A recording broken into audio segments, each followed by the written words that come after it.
평안하세요. 8월 22일입니다. 금요일이고요. 한 주간도 여러분 수고 많이 하셨어요. 주일을 준비하는 시간들이 되어질 텐데 하나님의 말씀을 담는 것으로 오늘 내일 그렇게 준비하다가 거룩한 주일에 하나님의 전에 서면 어떨까요? 내일은 한 번 더 교회 오셔야죠. 내일은 교회에서 바자가 있는 날이에요.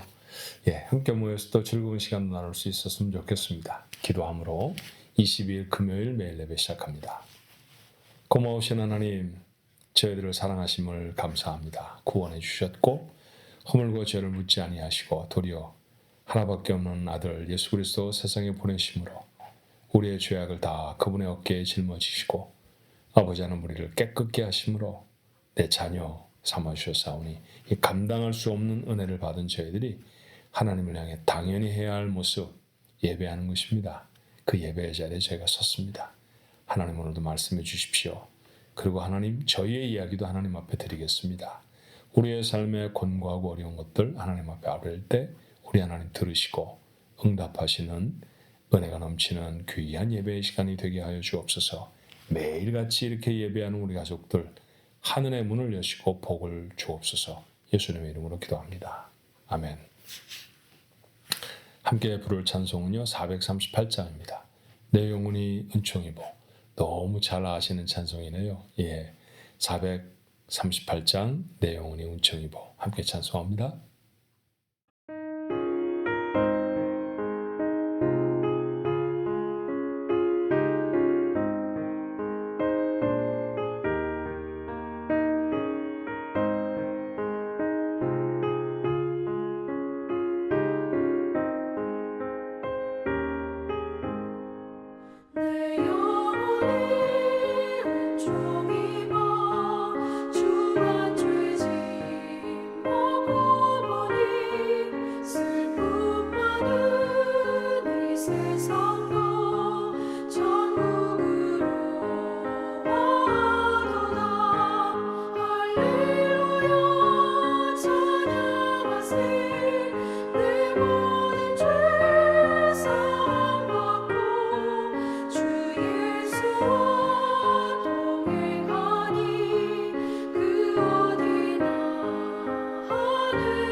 하나님 말씀 에스겔서 마지막 부분이에요. 20장 33절로 49절. 에스겔서 20장의 마지막 부분 33절로 49절. 조금 긴 말씀입니다만 우리 천천히 같이 읽어볼까요? 주 여호와의 말씀이니라. 내가 나의 삶을 두고 맹세하노니 내가 능한 손과 편팔로 분노를 쏟아 너희를 반드시 다스릴지라. 능한 손과 편팔로 분노를 쏟아 너희를 여러 나라에서 나오게 하며 너희의 흩어진 여러 지방에서 모아내고 너희를 인도하여 여러 나라 광야에 이르러 거기에서 너희를 대면하여 심판하되 내가 애굽 땅 광야에서 너희 조상들을 심판한 것 같이 너희를 심판하리라. 주 여호와의 말씀이니라. 내가 너희를 막대기 아래로 지나가게 하며 언약의 줄로 매려니와 너희 가운데에서 반역하는 자와 내게 범죄하는 자를 모두 제하여 버릴지라. 그들을 그 머물러 살던 땅에서는 나오게 하여도 이스라엘 땅에는 들어가지 못하게 하리니 너희가 나는 여호와인 줄을 알리라. 주 여호와께서 이같이 말씀하셨느니라. 이스라엘 족속아 너희가 내 말을 듣지 아니하려거든 가서 각각 그 우상을 섬기라. 그렇게 하려거든 이후에 다시는 너희 예물과 너희 우상들로 내 거룩한 이름을 더럽히지 말지니라. 주 여호와의 말씀이니라. 이스라엘 온 족속이 그 땅에 있어서 내 거룩한 산 곧 이스라엘의 높은 산에서 다 나를 섬기리니 거기에서 내가 그들을 기쁘게 받을지라. 거기에서 너희 예물과 너희가 드린 첫 열매와 너희 모든 성물을 요구하리라. 내가 너희를 인도하여 여러 나라 가운데에서 나오게 하고 너희가 흩어진 여러 민족 가운데에서 모아낼 때에 내가 너희를 향기로 받고 내가 또 너희로 말미암아 내 거룩함을 여러 나라의 목전에서 나타낼 것이며 내가 내 손을 들어 너희 조상들에게 주기로 맹세한 땅 곧 이스라엘 땅으로 너희를 인도하여 드릴 때에 너희는 내가 여호와인 줄 알고 거기에서 너희의 길과 스스로 더럽힌 모든 행위를 기억하고 이미 행한 모든 악으로 말미암아 스스로 미워하리라. 이스라엘 족속아 내가 너희의 악한 길과 더러운 행위대로 하지 아니하고 내 이름을 위하여 행한 후에야 내가 여호와인 줄 너희가 알리라. 주 여호와의 말씀이니라. 여호와의 말씀이 또 내게 임하여 이르시되 인자야 너는 얼굴을 남으로 향하라. 남으로 향하여 소리를 내어 남쪽의 숲을 쳐서 예언하라. 남쪽의 숲에게 이르기를 여호와의 말씀을 들을지어다. 주 여호와께서 이같이 말씀하셨느니라. 내가 너희 가운데 불을 일으켜 모든 푸른 나무와 모든 마른 나무를 없애리니 맹렬한 불꽃이 꺼지지 아니하고 남에서 북까지 모든 얼굴이 그슬을지라. 혈기 있는 모든 자는 나 여호와가 그 불을 일으킨 줄을 알리니 그것이 꺼지지 아니하리라 하셨다 하라 하시기로 내가 이르되 아하 주 여호와여 그들이 나를 가리켜 말하기를 그는 비유로 말하는 자가 아니냐 하나이다 하니라. 아멘. 이스라엘은 하나님의 나라입니다. 그렇죠. 이스라엘 하나님과 싸워 이겼다라고 하는 이름인데 여러분 그런 이름을 가진 나라가 세상에 어디 있습니까? 그러니까 그 나라의 주인은 하나님이시고요. 그 나라의 백성은 하나님의 백성입니다. 그런데 그 나라가 망해버렸어요. 북왕국 이스라엘 10지파는 이미 망해서 아수르로 등등 다 흩어져 버렸고 초토화되어졌죠. 남왕국이 겨우 명맥을 유지해서 130~140년 정도 지났는데 이제 남왕국 유다의 운명도 마치 바람 앞에 촛불처럼 흔들립니다. 바벨론이 쳐내려와서 이미 2번이나 공격을 했거든요. 그리고 에스겔의 시점에서 보면 아직은 이루어지지 않은 미래의 일이지만 이후에 한 번 더 마지막 공격에 그만 예루살렘 성은 다 무너지고 말아요. 하나님은 그런 이스라엘 백성에게 심판을 예고하고 계십니다. 완전히 다 망하는 시간을 향해 지금 가고 있는 것이죠. 자, 왜 그랬다고 했습니까? 하나님을 예배하는 것을 잃어버린 때문이었어요. 자, 지금 이 메시지를 듣는 사람들은 바벨론의 포로로 잡혀와 있는 사람들입니다. 유다에 남아있는 사람들이 아니죠. 그렇죠. 하나님의 심판을 삶으로 체험한 사람들이잖아요. 자, 처음에는 왜 이렇게 잡혀와야 하지? 왜 우리는 좋은 왕을 갖지 못했지? 왜 저 사람들은 이 나라의 국방을 튼튼히 하지 않은 거야? 그런 원망과 불평이 있었을 것입니다만 잡혀와서 보니까 에스겔을 통해서 주시는 말씀이 우리가 하나님 앞에 범죄했구나. 하나님 말고 다른 것을 섬기며 우리가 제멋대로 살았었구나 라고 하는 사실을 그들이 알게 돼요. 그러니까 지금 당하는 고난은 하나님이 주시는 심판이다 라고 하는 사실을 압니다.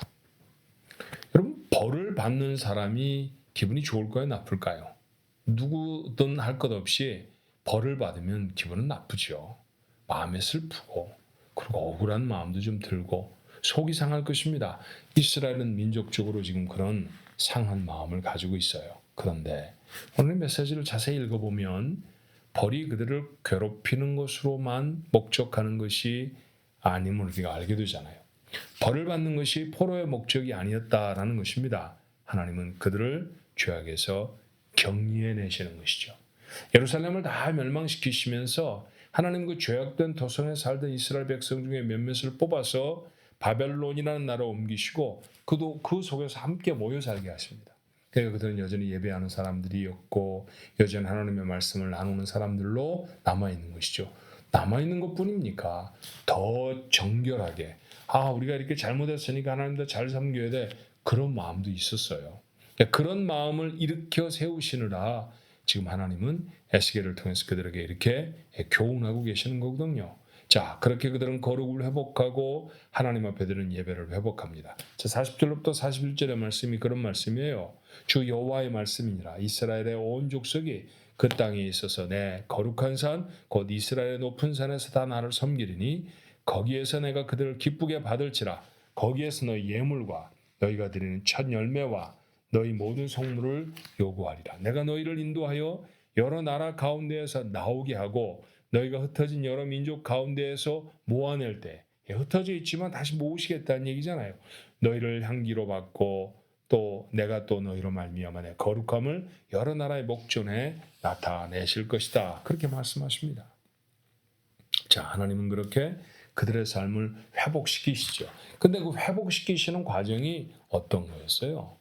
그들이 지금 범죄하였고 죄악으로 말미암아 심판을 받고 있다는 사실을 깨닫고 아는 것으로 그들을 회복시키시겠다는 말씀이죠. 그래서 20장 전체의 말씀은 그들이 지난 세월 동안에 하나님을 어떻게 배반하고 하나님 앞에 어떤 죄를 지었는지를 하나님이 구구절절히 그들에게 설명하시는 것들로 채워져 있습니다. 그것을 깨달은 사람들이 하나님께로 돌아오게 되는 거예요. 자, 그 대표적인 예가 어쩌면 하나님의 말씀 38절 이하에 있는 말씀과 같은 걸 거예요. 그들이 그 머물러 살던 땅에서 다 나오게 하여도 이스라엘 땅에는 들어가지 못하게 하리니 너희가 나는 여호와인 줄 알리라. 그랬던 때가 정말 있었죠. 하나님이 하나님의 백성들을 다 구원하셨는데 그들이 모두 다 약속의 땅에 들어가지 못했다는 건 알잖아요. 그렇죠. 출애굽의 1세대가 바로 그런 사람들이었습니다. 하나님의 놀라운 구원의 은혜를 경험했는데 가나안 땅에 들어가지 못했죠. 2세대가 들어갑니다. 왜요? 하나님 말고 다른 걸 믿어서 그래요. 하나님을 믿고 의지했으면 가데스 바네아에서 그들은 하나님을 불평하지 않고 그렇게 가나안 땅에 들어갔을 것입니다. 그런데 하나님 믿지 못하겠다는 거였죠. 우리가 우리 힘을 가만히 돌아보니까 저거 도저히 우리가 얻을 수가 없어. 그러면 포기했던 것 아니었습니까? 그래서 사실은 벌을 받았었어요. 후손들이 이 사건을 알잖아요. 그 아는 것을 하나님이 지적해 말씀해 주셨을 때 포로로 잡혀온 사람들이 어떻게 했을까요? 우리 그러지 말아야 돼. 우리가 지금 바벨론에 와 있지만 하나님 우리를 다 모아서 들이실 때 우리 중에 못 들어가는 사람도 있을지도 몰라. 옛날에도 그랬잖아. 옛날에 출애굽했다고 해서 이스라엘 백성들이 다 우리 조상들이 애굽에서 나왔지만 나온 사람들이 다 가나안 땅에 들어온 건 아니었었잖아. 지금 우리가 그렇게 되면 어떡하지? 근데 그때 왜 그랬을까? 마저 하나님을 배반했기 때문에 그랬어. 그러니까 우리는 그러지 말자. 그랬겠죠. 그런 깨달음을 주심으로 하나님은 그들을 성별되게 하셨다라는 것이죠. 이스라엘 백성들을 순결하게 하셨습니다. 그렇게 순결을 유지한 사람들이 하나님께로 돌아와요. 오늘 본문의 말씀에 43절 44절의 말씀에 거기에서 너희의 길과 스스로 더럽힌 모든 행위를 기억하고 이미 행한 모든 악으로 말미암아 스스로 미워하리라. 이스라엘 족속아 내가 너희 악한 길과 더러운 행위대로 하지 아니하고 내 이름을 위하여 행한 후에야 내가 여호와인 줄 너희가 알리라. 주 여호와의 말씀입니다. 우리가 하나님 앞에 잘못 살았구나라는 것을 알고 그들을 순결하게 그들 자신을 결단하면 하나님이 그들을 모으셔서 하나님의 백성을 세우시고 그렇게 세운 백성을 통해 하나님의 영광을 받으시겠다라는 말씀이죠. 역사 속에 그런 일들은 정말로 이루어졌습니다. 세 번째로 바벨론이 침공해서 유다는 완전히 망해버렸고요. 나라가 이 세상에서 없어진 줄 알았습니다만 어느 날 갑자기 이스라엘 백성은 바벨론에서 돌아오게 돼요. 70여 년 만에 돌아와서 다시 성전을 짓고 다시 그 땅에 하나님을 섬기는 민족으로 세워지게 됩니다. 그것이 바로 포로로 잡혀갔던 사람들이 이룬 일이고 그 일을 이루라고 하나님은 지금 그들에게 부르심을 주고 계시는 것이죠. 살아가면서 우리도 때때로 고난을 당합니다. 고난이 모두 다 죄 때문은 아닐 거예요. 그러나 우리의 짓는 고난, 우리의 당하는 고난 중에 상당히 많은 부분은 우리가 하나님 앞에 뭔가를 잘못했기 때문입니다. 그렇죠? 근데 여러분, 그런 때 우리가 속상하잖아요. 잘못해서 하나님이 우리를 벌 주시는구나. 그래서 내가 재산을 잃어버렸구나. 그래서 내가 건강을 잃어버렸구나. 이렇게 생각하면 막 속이 상해요. 그런데 여러분, 그게 하나님으로부터 오는 징벌이라고 하면 희망이 있어요. 왜냐하면 그게 끝이 아니기 때문이죠. 하나님이 우리에게 벌로 주시는 고난이라고 하면 그건 목적이 있는 것입니다. 어떤 일을 이루기 위함이신 거죠. 이스라엘 백성이 벌을 받아서 바벨론으로 잡혀갔지만 바벨론으로 잡혀간 게 끝이 아니잖아요. 그렇죠? 거기서 하나님의 백성으로 잘 순교를 유지해 돌아오게 하시려고 하는 하나님의 계획이 있는 것처럼 하나님이 만에 우리에게 진노의 팔을 드셨다 할지라도 그 일은 지나갈 것이고요. 그리고 우리가 하나님 앞에 순교를 회복하게 되어진다고 하면 하나님 우리를 다시 일으켜 세우실 것입니다. 그러니 고난 중에 슬퍼하거나 절망하지 않아야 할 것입니다. 잘 깨닫고 돌아서면 고난을 극복합니다. 고난이 그저 고생으로 끝나지 아니하고 하나님이 주신 우리의 믿음을 더 단단케 하는 훈련의 시간이 되면 얼마나 좋을까요? 그런 인생, 반전의 인생이 되겠죠. 우리 믿음의 사람들은 모두 다 그런 하나님이 허락하시는 멋진 반전의 인생을 살아갈 수 있었으면 좋겠습니다. 고난 중에는 우리 가족들, 오늘 이 말씀이 여러분에게 위로가 됐으면 좋겠고요. 하나님의 뜻하신 소망 가운데 여러분의 삶이 더 굳게 세워지기를 주님의 이름으로 축원합니다.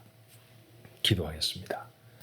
은혜와 사랑이 많으신 하나님, 어떤 때는 병이 들기도 하고 소중히 여겼던 것들을 잃어버리기도 합니다. 정말 마음에 속이 상하죠. 그런데 돌아보면 하나님 앞에 우리가 온전치 못했던 모습들이 있었음을 그 고난의 배후에서 깨닫게 됩니다. 포로로 잡혀온 이스라엘 백성이 그랬습니다. 하나님 그 깨달음이 저들을 성결케 하죠. 우리의 삶도 같은 은혜를 이루게 하옵소서. 하나님 앞에 온전하지 못했던 것, 하나님 말고 세상을 섬겼던 것, 우리의 고난 중에 다 벗어버리게 하옵시고 하나님 앞에 순교하는 믿음을 회복하면 하나님은 더 이상 우리를 고난 중에 두실 이유가 없을 겁니다. 그렇게 다시 우리의 머리를 들게 하시고 우리의 삶에 부으시는 놀라운 축복을 경험하게 하실 줄로 믿사오니 하나님의 축복, 이 반전의 놀라운 인생을 이루어내는 우리 가족들 모두가 되도록 축복해 주시옵소서. 하나님의 은혜가 고난 중에 있는 우리 가족들 모두의 삶에 임할 수 있도록 주님 도와 주옵소서. 예수님의 이름으로 간절히 기도하옵나이다. 아멘.